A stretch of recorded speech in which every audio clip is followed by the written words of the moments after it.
toutes et à toutes, vous êtes avec Dual sur la chaîne Dual TV pour le nettoyage d'un ordinateur portable. Donc on se retrouve pour le matériel. Donc voilà, vous aurez besoin d'une boîte avec les différents tournevis de précision, de préférence. Ça va souvent du cruciforme, parfois il faudra avoir du torx. Également à côté, moi j'ai quelques tournevis favoris que je sais qui fonctionnent. Et il faut aussi préconiser, ce serait préférable que vous ayez des tournevis aimantés, c'est plus facile. Donc, maintenant au niveau du produit usageable, donc vous aurez besoin d'une bouteille d'acétone. C'est pas obligatoire, mais je le conseille quand même. Un litre, c'est beaucoup trop, 10 centilitres suffira amplement. Donc voilà. Ensuite, un peu de Domex, j'en ai pris quelques feuilles, quelques morceaux de papier et surtout de la pâte thermique. Donc ça c'est hyper important. Donc voilà l'ordinateur portable en lequel c'est mon ordinateur portable principal. Donc aussi pourquoi nettoyer un ordinateur portable, parce que c'est quand même un ordinateur fixe, ça s'encrasse, donc il faut de temps en temps le nettoyer. Donc pour commencer on va le retourner et de préférence, excusez-moi pour la caméra, je choisis mon pied, voilà. Et de préférence si vous avez un ordinateur avec une batterie, elle est déjà lockée, de l'enlever. Enfin, si vous avez un ordinateur avec batterie comme ça, vous êtes obligé de l'enlever. Si vous avez un ordinateur avec batterie fixée, je vais vous montrer par exemple. Oula. Une batterie, mais malheureusement elle est fixée à l'intérieur et je peux pas l'enlever à part en le démontant. Et ben là je suis obligé de le décharger complètement. Donc là, alors ici maintenant on va le retourner et on va vérifier qu'on n'ait plus de courant sur la machine. Donc on appuie, on reste appuyé 10 secondes et là il démarre pas, donc c'est qu'il est déchargé entièrement. Ensuite nous allons commencer le démontage. Donc, pour ce faire vous allez avoir besoin de votre boîte d'outils de précision, de tournevis de précision, et prendre un tournevis cruciforme de la taille des vis.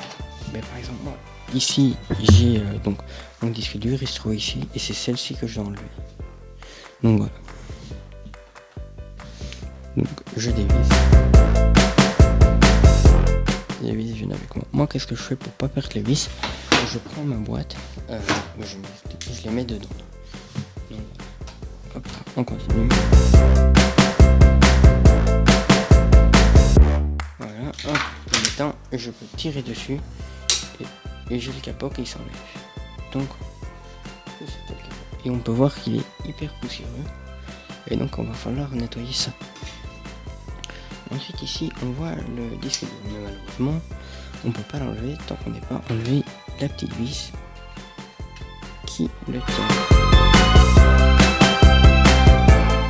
J'ai également de préciser que si vous n'avez pas de bracelet anti-statique, essayez de régulièrement toucher un objet métallique comme un radiateur ou autre pour vous démagnétiser, surtout quand vous touchez un composant. Donc là on peut voir donc mon disque dur, donc on peut voir que c'est un 5400 tours par minute, donc il est très lent et oui il est très lent.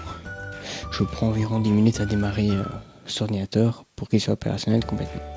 Mais bon, on peut aussi voir que c'est qu'un 750 Go et on peut également voir que dans mon encoche ici j'ai pas d'autre emplacement pour disque dur et donc je ne peux pas mettre un SSD à part si je supprime le lecteur de DVD et que je mets un adaptateur à cette place là, ce que je vais certainement faire un jour. Ensuite vous allez devoir enlever cette petite plaque qui représente, en fait c'est le cache des barres de RAM et donc il va falloir le dévisser. Donc on prend le tournevis. Moi je sais que celui-là fonctionne à peu près pour tout mon ordinateur, donc je vérifie.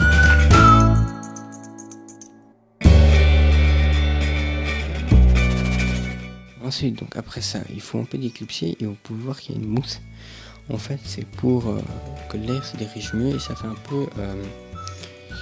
c'est une petite plaque qui permet de mieux dissiper la chaleur. Et voilà. Donc on peut voir la barrette de RAM.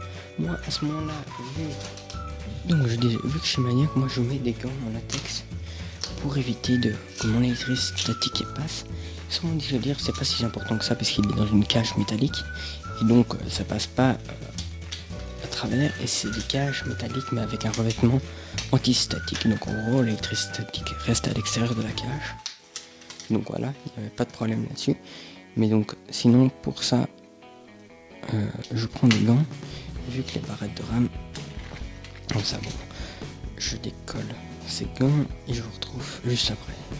Bon, j'imagine que vous devinez bien que ces gants ont déjà servi, mais ce genre de gants ça tient vie. Bon, ce que vous pouvez toujours faire si vous avez déjà utilisé et vous pensez que vous avez de l'électricité statique sur vous, c'est de les poser sur un radiateur. On peut déclipser, je vais soulever dessus. En fait, je ne sais pas si vous voyez, mais là il y a des petits loquets. Je vais vous montrer avec le tournevis.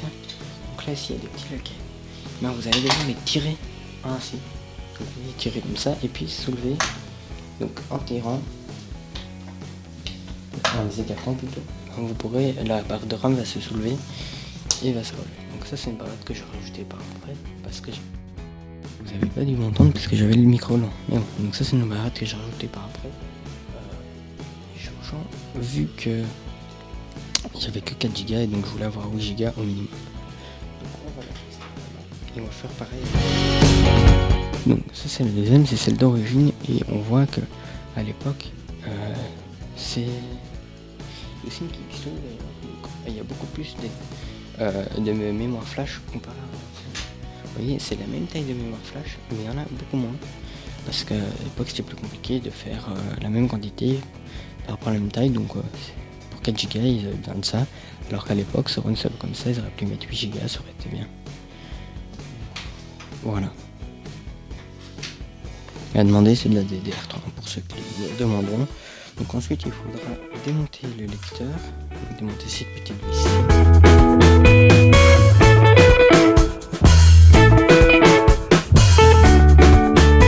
Donc non, c'est que celle-là. De temps en temps il y a parfois d'autres vis qui bloquent. Donc il faut dévisser l'autre vis.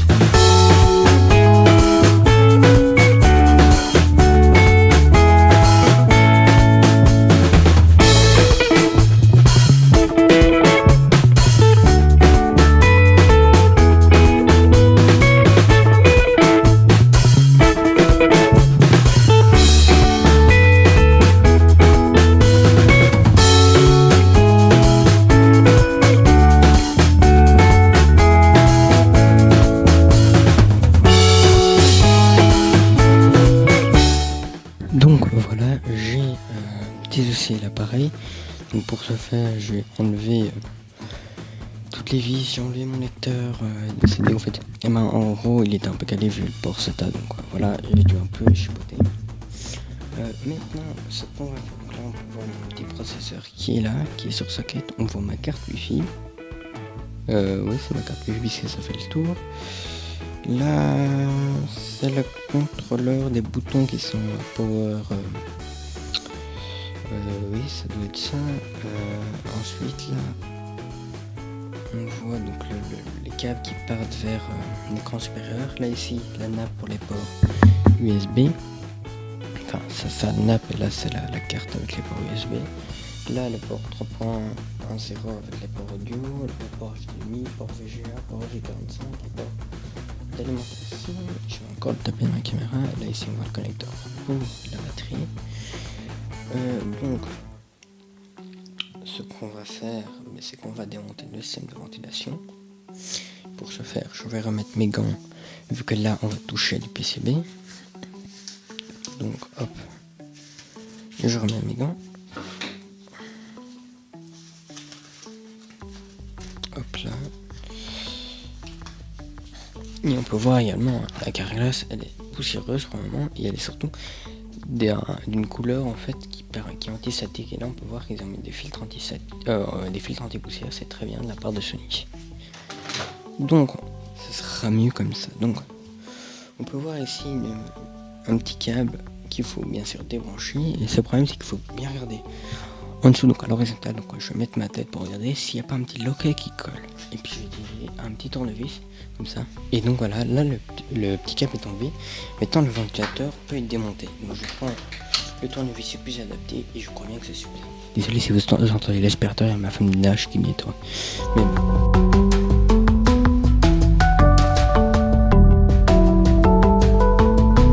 Donc voilà, le ventilo est enlevé, il est poussiéreux, on va le nettoyer après.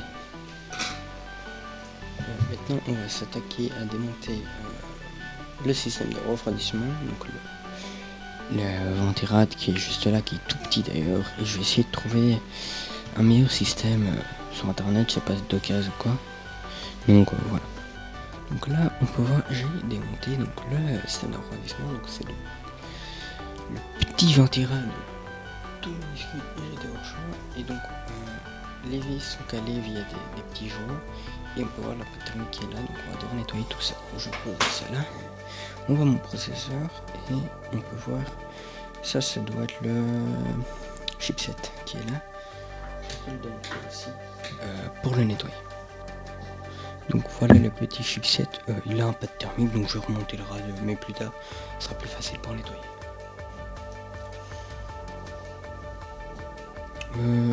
Maintenant, je vais m'attaquer. Je vais d'abord enlever la pâte thermique qui est là-dessus parce que je sens que je vais faire des conneries. Donc pour ça, un petit bout de plus et tout, on le plie. Hop, on va faire un petit carré et on passe avec.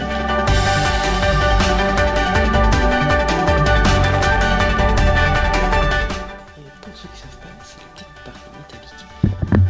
Donc je vous répète puisque mon micro est loin. Donc pour ceux qui ne savent pas, c'est la petite partie métallique qui est le CPU et pas le reste. Tout ce que le reste fait, c'est rediriger vers les petites pins de connexion. D'ailleurs, je vais vite vous montrer comment c'est un CPU, que ce soit sur ordinateur portable ou autre. On saute dessus. Donc il y a dans le coin ici, je sais pas si vous voyez, mais il y a une petite flèche. Ma petite flèche, je la retrouve sur mon CPU. Ça fait pas le focus, mais on s'en fout. Donc elle est là. Et il suffit que j'aligne ça ainsi. Et ensuite sur cet ordinateur portable, c'est la petite vis à revisser. Et hop, quand on est arrivé au haut, c'est qu'il est calé. Donc là c'est plus un système type que AMD utilise sur les ordinateurs fixes et des pins sur le CPU qui mettent dessus. Mais c'est pareil en soi, donc voilà. Donc maintenant on va démonter la carte Wi-Fi. Donc voilà.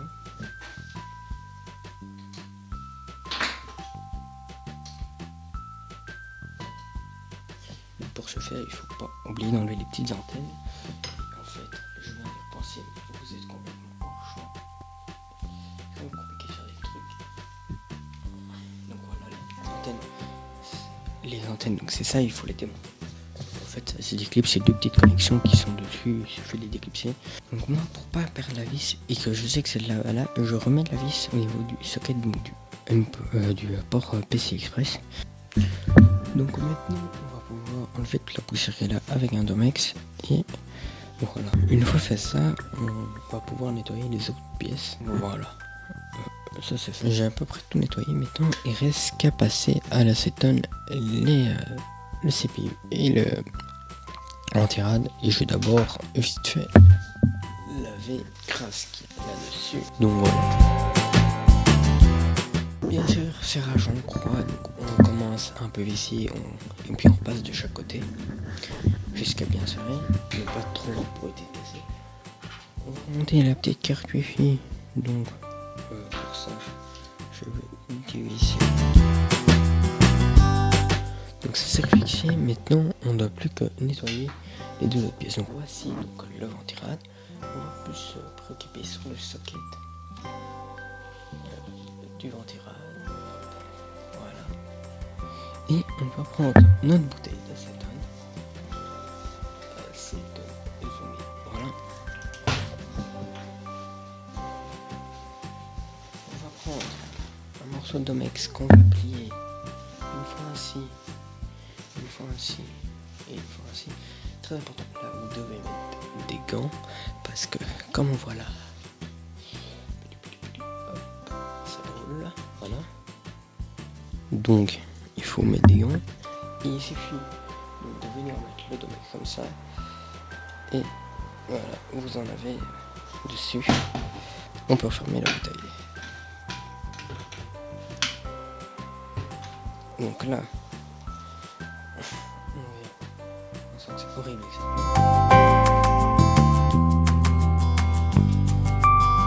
donc là, c'est tout propre. On met ça de côté. On va prendre le CPI, mais on va le faire beaucoup plus léger. Donc on va prendre un côté. Le style là, moi je vois, il est plus sec. Et on va bêtement frotter ça. On va donc. Vous n'avez pas du moins tendre le micro. Je sais pas si c'est loin parce que je tape dedans. Mais on va bêtement frotter avec la partie la plus sec. Un petit coup. Hop, hop, hop. De quoi enlever le reste de la pâte. Alors voilà, c'est ouvrir. Hein. Ah, ça y est, encore de la pâte thermique dessus. On ferme ça. On met ça loin. Et donc, oh, ça change quand même. Là, c'est le moment où toutes les écoles d'application thermique vont m'engueuler. Parce que plusieurs écoles, moi j'ai pour des gros CPU avec j'ai oublié le nom, la partie métallique qu'il y a dessus, mais en fait c'est une partie métallique, c'est ça le processeur, et on met de la partie thermique, on met une partie métallique pour qu'il soit plus solide. Et donc moi là-dessus je fais une croix, mais là-dessus, sur des petits processeurs ainsi, je fais un petit point seulement. Donc on ouvre le point, hop, et on applique le petit point. Comme je vous disais, c'est un tout petit point. Ensuite, on vient mettre le signe de ventilation par-dessus et serrage en croix. Donc là, on a les chiffres 1, 2, 3, 4. C'est comme ça que j'ai respecté le serrage. C'est parti pour le serrage.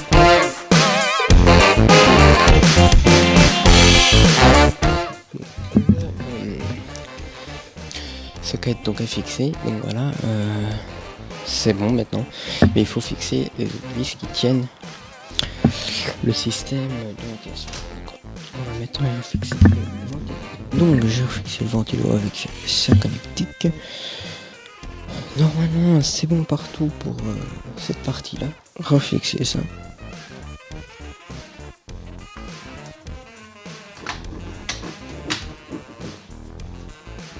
Et on va tout simplement donc bêtement remettre une barre de RAM et le démarrer sans disque dur avec l'alimentation pour voir si il démarre.